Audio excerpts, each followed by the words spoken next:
21번 투자 현금 수지의 측정입니다. 들어가기 전에 저랑 요 얘기를 좀 하고 가도록 하겠습니다.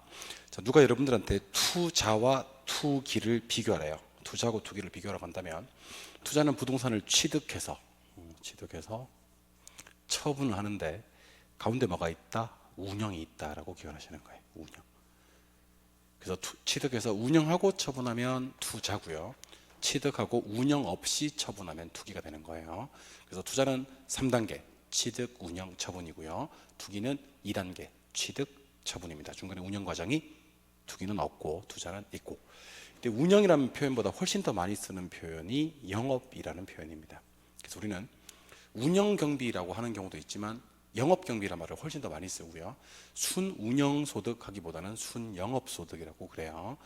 영업소득세라고 하지 운영소득세라고는 표현하지 않습니다. 그래서 운영은 부동산을 영업하는 거다. 근데 취득 단계는 통상 이제 뭐를 하는 단계냐면 지출을 하는 단계예요. 돈을 쓰는 단계고, 우리는 운영과 처분을 통해서 수익을 얻습니다. 이때 운영을 통한 수익을 우리는 소득 이득이다라고 불러요. 인컴 게인즈. 그리고 처분을 통한 이득을 자본 이득이다 그래요. 나중에 제가 자본이득세 그러면 처분을 통해서 생기는 수익에 대한 세금이구나 라고 생각하시면 되고, 이걸 법에서는 양도소득세라고 합니다. 이때 소득이득 계산하는 과정을 우리는 영업현금흐름 계산 과정이라고 하고요. 처분을 통해서 발생되는 자본이득 계산하는 과정을 갖다 우리는 매각현금흐름 계산 과정이라고 얘기를 합니다.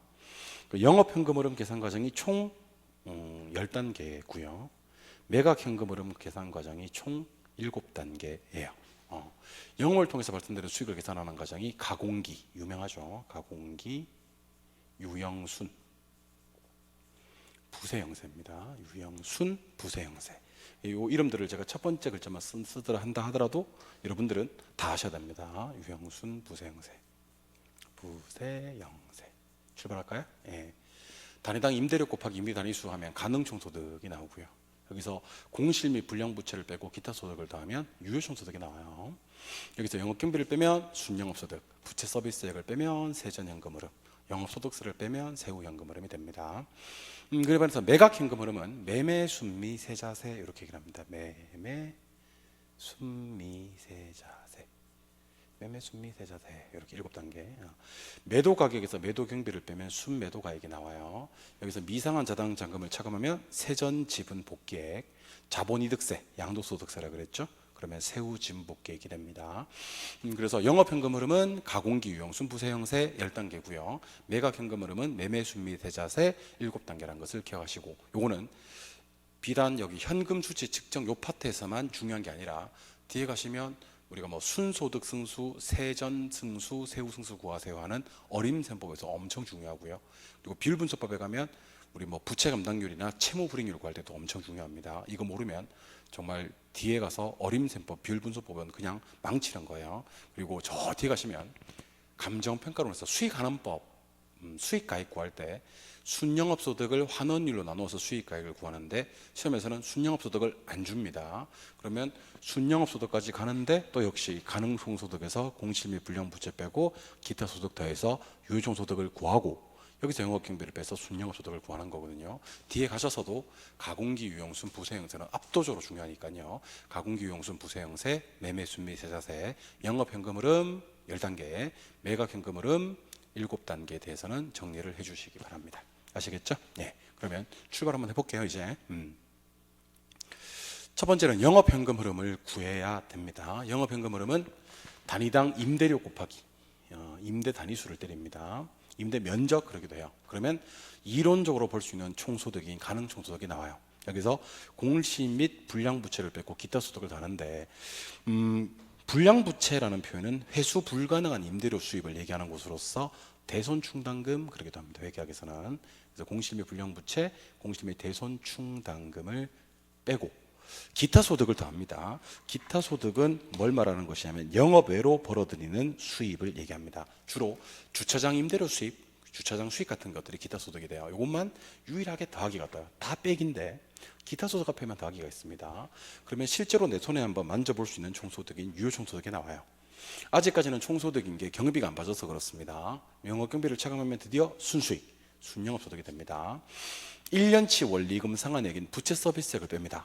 그러면 세전현금 흐름이 나옵니다. 간혹 제가 부채 서비스액이 뭡니까? 라고 물으면 적어도 우리가 부채 서비스액은 원리금 상환액이다 기억하셔야 됩니다. 이 안에는 원금도 있고 이자도 있는 거예요. 그래서 원금 플러스 이자가 부채 서비스액이라는 것을 반드시 기억해 주셔야 됩니다. 부채 서비스액은 원리금 상환액이에요. 즉 원금 플러스 이자입니다. 나중에 계산 문제에서 원리금 상환액이 나오면 걔가 부채 서비스액이고요. 혹시 원금 상환액이 나오면 이자를 더해줘야지 부채 서비스액이 된다는 것을 반드시 기억하셔야 됩니다. 부채 서비스액의 동의어, 부채 서비스액, 원리금 상환액, 월부금, 저당 지불액, 원금 플러스 이자. 꼭 머릿속에 부채 서비스 간에는 원금 이자가 다 들어가 있다 하는 것을 기억해 주셔야 되는 겁니다. 꼭 좀 기억하셔야 됩니다. 그래서 부채 서비스액을 구할 때는요, 절대로 빌린 돈에다가 이자율을 곱하지 않습니다. 그럼 뭘 곱한다? 저당 상수를 곱해요. 왜냐면 저당 상수를 곱해야 원금 이자를 다 구할 수 있으니까. 그럼 세전현금 흐름이 나오고 여기서 영업소득세를 차감합니다. 그러면 세후현금 흐름이 됩니다. 그래서 세전과 세후를 구분하는 유일한 세금은 소득세이고요. 이쪽은 영업할 때니까 영업소득세가 빠지는 겁니다. 그래서 10단계입니다. 자, 단위당 임대료 곱하기 임대 단위수 하면 가능총소득, 공실 및 불량부채, 공실 및 대손충당금을 차감하고 영업외로 벌어들이는 주차장 수입, 그러니까 기타 소득을 더하면 여기가 유일하게 더하기가 나와요. 유효총소득. 실제로 내 손에 만져볼 수 있는 유효총소득에서 영업 경비를 빼면 드디어 순수익, 순영업소득. 1년치 원리금 상환액, 원금 플러스 이자인 부채 서비스액을 빼면 세전현금 흐름, 영업소득세를 빼면 세후현금 흐름이 됩니다. 이번에는 부동산을 매각해 보도록 하겠습니다. 매각. 매각할 때는 7단계라 그랬죠. 매매, 순미, 세자세. 자, 부동산 팔아먹었습니다. 계약서에 쓰는 금액, 매도 가액이 나옵니다. 총매각 대금이죠. 여기서 팔아먹을 때도 경비가 들어가거든요. 이걸 매도 경비라고 얘기를 합니다. 매도 가격에서 매도 경비를 빼면 드디어 순수익, 순매도 가액이 나옵니다. 처분 시점에서는요, 남아있는 돈을 싹 다 갚아줘야 됩니다. 대신에 처분 시점에서 갚은 걸 또 갚을 필요는 없고 남아있는 것만. 그래서 미상한 자당 잔금을 갚는 거예요. 세전지분 복귀액이 나오고 여기서 자본이득세를 빼는데 자본이득세를 양도소득세라고 합니다. 제가 아까 세전과 세후를 구분하는 유일한 세금은 소득세라고 했죠. 그래서 영업할 때는 영업소득세 그러는 거고요. 처분할 때는 자본이득세, 이걸 더 많이 쓰는 말은 양도소득세라고 합니다. 그러면 세후지분 복귀액이 됩니다. 매매, 순미, 세자세 하시면 됩니다. 출발할게요. 부동산 팔아먹어서 계약서에 이 금액에 팔았습니다라고 썼어요. 매도가액. 중개보수 같은 게 매도 경비가 되겠죠. 그럼 순매도가액이 됩니다. 여기서 미상한 저당 잔금을 빼면 세전 지분 복귀액 해야 됩니다. 자본이득세, 양도소득세를 털면 세후 지분 복귀액이 된다. 기억해 주시기 바랍니다. 그래서 왼쪽 영업 쪽과 오른쪽 매각 쪽을 좀 구분하셔야 됩니다. 한번 해볼까요? 여기는 가능 유효 총소득이 나오는데 여기서는 매도 가격이 나옵니다. 여기서는 순영업소득인데 얘는 순매도 가액이라 그래요. 얘는 세전 세후 현금 흐름, 세전 세후 현금 수지라고 하는데 얘는 세전 세후 지분 복귀액, 복귀액이라는 말을 써요. 나가는 돈들도 조금 이름이 다릅니다. 이쪽은 영업경비인데 이쪽은 매도경비예요. 이쪽은 1년치 원리금 상환액인 부채 서비스액인데 이쪽은 미상한 저당 잔금입니다. 세금이 무엇보다 중요하겠죠. 이쪽은 영업소득세입니다. 영업할 때니까. 근데 이쪽은 매각할 때니까 양도소득세, 자본이득세라고 합니다. 이 중에서 영영이 엄청 중요합니다. 자, 영업경비는요, 영업경비에 포함되는 항목과 불포함되는 항목 정말 중요하니까 꼭 좀 구분해서 정리하셔야 됩니다. 어떤 게 경비가 되고 어떤 게 경비가 아니지에 대한 연습을 꼭 하셔야 됩니다. 경비에 포함되는 항목과 또는 불포함되는 항목을 구분하셔야 되고요. 영업소득세는 계산할 수 있어야 됩니다. 영업소득세를 계산할 때는요, 순영업소득부터 계산하는 과정이 쭉 있고요. 그다음에 세전현금 흐름부터 계산하는 과정이 쭉 있는데 그동안 우리 시험은 순영업소득부터 계산하는 과정을 중요하게 다루고 있습니다. 근데 감정평가사 시험에서 딱 한 번 세전현금 흐름부터 계산해서 영업소득세를 구하는 계산 문제 나온 적이 있거든요. 그래서 둘 다 연습은 하실 거예요. 물론 순영업소득부터 출발하는 계산 과정이 훨씬 더 중요하긴 하다. 그래서 영영 중에서 영업경비는 포함되는 항목과 불포함되는 항목에 대한 구분하셔야 되고요. 영업소득세는 계산할 수 있어야 되는데 영업소득세 계산은 주로 어디부터? 순영업소득부터 계산하는 과정을 연습하실 필요가 있습니다. 아시겠죠? 네, 그럼 출발할게요. 경비는 어떤 것들이 포함되냐면 유지수선비가 포함이 됩니다. 유지관리비. 그래서 가치를 유지하는 데 그치는 지출만 경비가 돼요. 가치를 증가시키는 지출은 경비가 아닙니다. 가치를 증가시키는 지출을 자본적 지출이라고 하는데 걔는 경비가 아니고 가치가 딱 유지되는 것만 경비 처리해 줍니다. 두 번째, 재산세. 부동산을 가지고 있으면 재산세가 나오지 않습니까? 대표적인 경비예요. 그래서 조심하셔야 될 게 재산세는 어디서 빼줘요? 그러면 순영업 소득을 계산할 때 유효총소득에서 빼줍니다. 왜냐면 얘는 경비거든요. 근데 영업소득세는 어디서 빼줘요? 그러면 세전에서 빼줍니다. 같은 세금이라도 유효총소득에서 경비 처리해서 빼는 세금은 재산세고요. 세전에서 세후를 구할 때 빼는 세금은 소득세, 즉 영업소득세다. 이렇게 이해하시기 바랍니다. 물론 처분할 때는 양도소득세가 되겠죠. 그다음에 화재보험료, 대표적인 경비입니다. 그다음에 수수료, 전기료, 전화료, 수도료, 광고비 이런 것들도 우리는 각종 유틸리티 비용이라 그래요. 유틸리티 비용은 대표적인 뭐다? 경비다. 근데 중요한 게 경비 아닌 게 중요합니다. 경비 아닌 게 어떤 것들이 주로 경비가 아니냐면, 자 보세요. 영업 경비를 기준으로 그 위에서 미리 뺐거나 앞으로 뺄 것들은 경비로 처리하지 않습니다. 그래서 공실 및 불량부채라든지 부채 서비스액이라든지 소득세 법인세라든지 좀 이따 배우겠지만 그 세금 계산할 때 감가상각비를 빼주거든요. 세금 계산할 때 나오는 감가상각비라든지 가치를 증가시키는 자본적 지출이라든지 개인적으로 했던 업무비들은 경비가 아니에요. 그래서 경비 아닌 것들을 소개해드리면 영업경비를 기준으로 그 위에서 미리 뺐던 공실비 불량부채 대손충당금은 경비가 아니고요. 부채 서비스액 앞으로 뺄 거니까 경비를 안 잡아주고요. 감가상각비는 세금 계산할 때 처음 나옵니다. 좀 이따 할 거예요. 경비 아니고 소득세 법인세도 나중에 뺄 거니까 경비로 잡아주지 않습니다. 자, 가치를 증가시키는 지출을 자본적 지출이라고 합니다. 아까 제가 가치를 유지하는 것만 경비지 가치를 증가시키는 지출은 경비가 아니라 그랬습니다. 이거는 경비 아니고 자본적 지출입니다. 개인 업무비는 경비가 아니에요. 그래서 암기하실 때 이렇게 암기하시면 좋아요.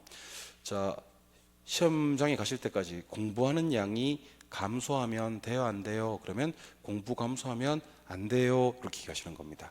자꾸 자면 돼요, 안 돼요? 안 돼요. 엄청 많이 자는 걸 개 많이 잔다고 하거든요. 개 많이 자면 안 돼요. 이렇게. 그래서 공부 감소하면 안 되고 개 많이 자면 안 돼. 이렇게 얘기하시기 바랍니다. 뭐가 안 돼? 경비가 안 돼. 이렇게 얘기하시는 거예요. 그래서 공실 불량부채, 공실 및 대손충당금, 부채 서비스세, 감가상각비, 소득세 법인세, 자본적 지출은 경비가 아닙니다. 반대로 유지수선비, 화재보험료, 재산세, 기타 수수료, 전기료, 전화료, 수도료, 광고비는 경비가 맞습니다. 경비인 것과 경비 아닌 것을 완벽하게 구분하셔야 됩니다. 이번에는 영업소득세인데 여기 보면 좀 특이한 표현이 나오죠. 여기 대체충당금이라는 표현이 나오는데 솔직히 말씀드리면 우리 시험에서는 단 한 번도 나온 적이 없어요. 대체충당금이라는 표현이.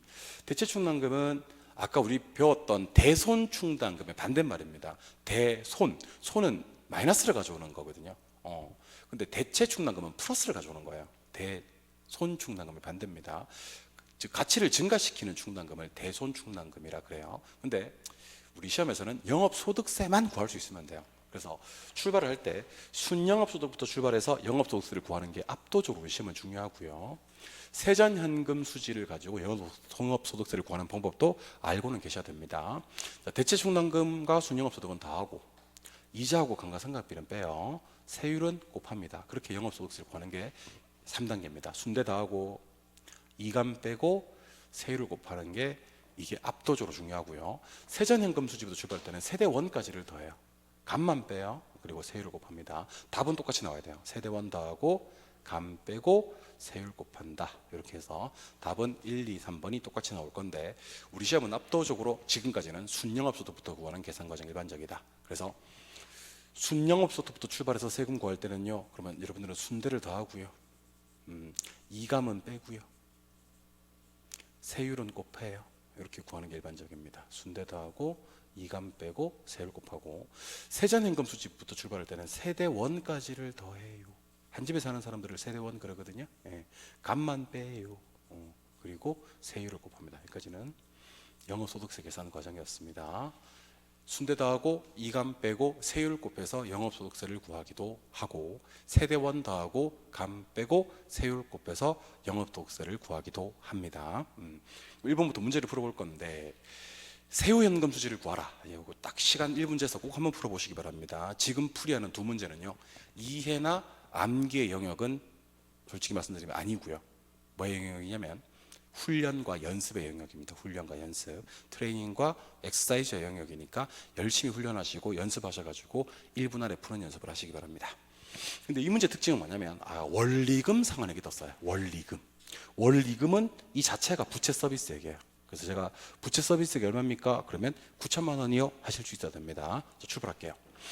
가능 총소득에서 공실 및 불량 부채를 빼요. 기타 소득은 안 보이는 것 같아요. 그러면 유효총소득이 나오고, 영업경비를 빼면 순영업소득, 부채 서비스액을 빼면 세전현금 흐름, 영업소득세를 빼면 세후현금 흐름이 나옵니다. 출발할게요. 호당 임대료 600만 원에 40%입니다. 64 그러면 2억 4천만 원이 가능총소득이 됩니다. 공시를 빼야 되는데 10%입니다. 10%. 2억 4천에 10%니까 2,400만 원이 경비가 되겠죠. 그러면 유효총소득은 2억 1,600만 원입니다. 영업경비가 운영비용이거든요. 1,600만 원입니다. 그러면 탁 떨어지네, 그지?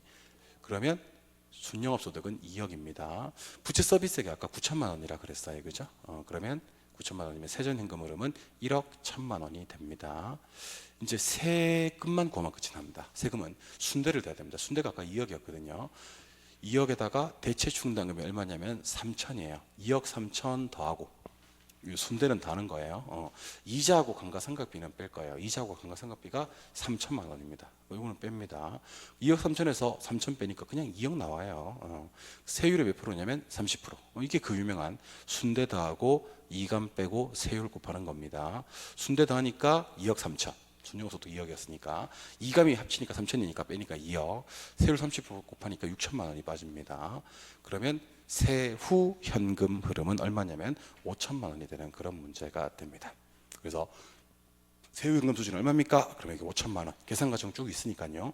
여러분들이 해야 될 작업은 영업소득세를 얼마나 빨리 구하느냐가 승부를 가릴 것 같아요. 영업소득세 순대 더하고 이감 빼고 세율 곱하는 거. 참고로 아직까지 우리 시험에서는 단 한 번도 대체 충당금을 준 적이 없습니다. 없으면 안 다면 돼요. 안 하면 되는데 있으면 반드시 순대 더하고 이감 빼고 세율 곱한다는 것을 기억하셔야 됩니다. 두 번째 문제도 한번 풀어봐야 됩니다. 두 번째 문제를 풀기 전에 두 번째 문제 가장 큰 특징이 뭐냐면 이 문제는요 원리금 상환액이 안 나왔어요. 그러면 뭐가 나왔다? 원금 상환액이 200하고 나왔습니다. 근데 이자가 얼마라고 되어 있냐면 800이라고 되어 있거든요. 이 문제는요 부채 서비스액이 1,000만 원입니다. 부채 서비스액이. 그러니까 아까랑 차이점은 아까는 원리금 상환액이 나왔단 말이야. 원리금 상환액. 원리금은 그 자체가 부채 서비스액인데 지금은 원금 상환액이 나왔단 말이야. 그럼 얘는 이자를 더해줘야지 부채 서비스액이 된다는 게 이 문제의 핵심입니다. 출발할게요. 가능총소득에서 공시를 뺍니다. 그러면 유효총소득이 되겠죠. 기타 소득은 안 보이니까. 영업경비를 빼면 순영업소득, 부채 서비스액을 빼면 세전현금 흐름, 영업소득세를 빼면 세후현금 흐름. 꼭 여러분들 스스로 계산하는 연습이 필요합니다. 가능총소득은 4,800입니다. 공시를 5% 빼야 되는데 제가 5% 빨리 계산하는 방법을 알려드린 적이 있는 것 같습니다.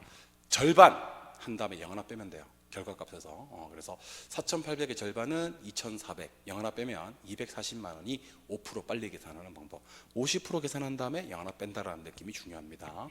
그럼 암산으로 이게 240만 원 결론 나오고, 그럼 이게 4,560만 원이라는 결론이 나오죠. 4,560만 원. 4,560만 원에서 영업경비를 차감해 줍니다. 영업경비가 240만 원이에요. 240만 원. 그럼 이게 4,320만 원이 되겠죠.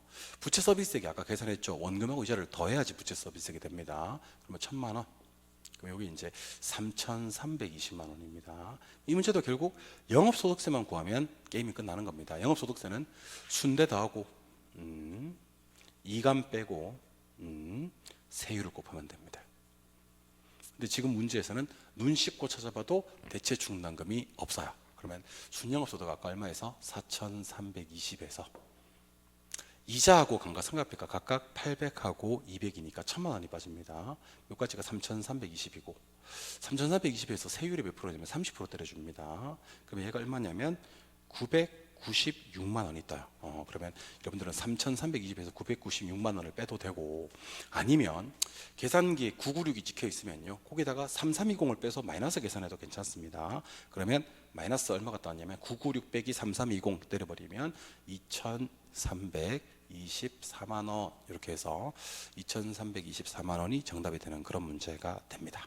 아시겠죠? 예, 이것도 그 연습을 하시면 충분히 1분 안에 풀어내거든요. 일단 가공기 유용순 부수 형사를 세로로 쭉 깔아놓고 가능 청소도부터 쭉 출발해서 세전 현금 흐름까지 구한 다음에 뭐가 중요하다고요? 영업소득세 계산하는 게 중요하다고요. 순대는요 더하고요, 이감은 빼고요, 세율을 곱하시면 됩니다. 계산기 996이 뜨면 그 위에 세전을 빼도 마이너스 2324 해서 답을 찾는 데는 관계가 없습니다. 이렇게 해서 영업소득세까지 여러분들 연습하시는 거 두 문제 계산 과정으로 풀어주시고, 여기서 문제가 나오고 끝나는 게 아니라 그랬습니다. 끝나는 게 아니고 나중에 어디까지 그 우리 어림셈법, 비율분석법, 수익가액 계산까지 영향을 미치는 파트니까요. 반드시 연습하셔서 가공기 유용순 부세형세, 매매순매 세자세, 영업소득세 계산까지 계산 1분에 해주시기를 바라봅니다. 아시겠죠? 오케이. 다음 시간에는 이제 테마 22번, 드디어 이제 우리 부동산학 투자론뿐만이 아니고 부동산학 전체에서 가장 난이도가 높다는 파트가 세 가지가 있거든요.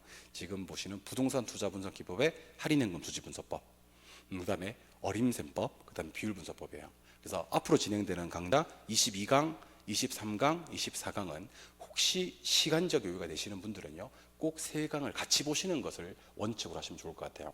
그러니까 주말이나 따로 시간을 좀 내서 22강, 23강, 24강은 함께 공부하시고 반드시 기출 문제도 그 부동산 투자 분석 기법 파트를 같이 풀어주시는 것을 원칙으로 하시기 바랍니다. 아시겠죠? 네, 오케이. 부동산 투자 분석 기법 다음 강좌에서 살펴보도록 할게요. 다음 강좌에서 만나요. 안녕.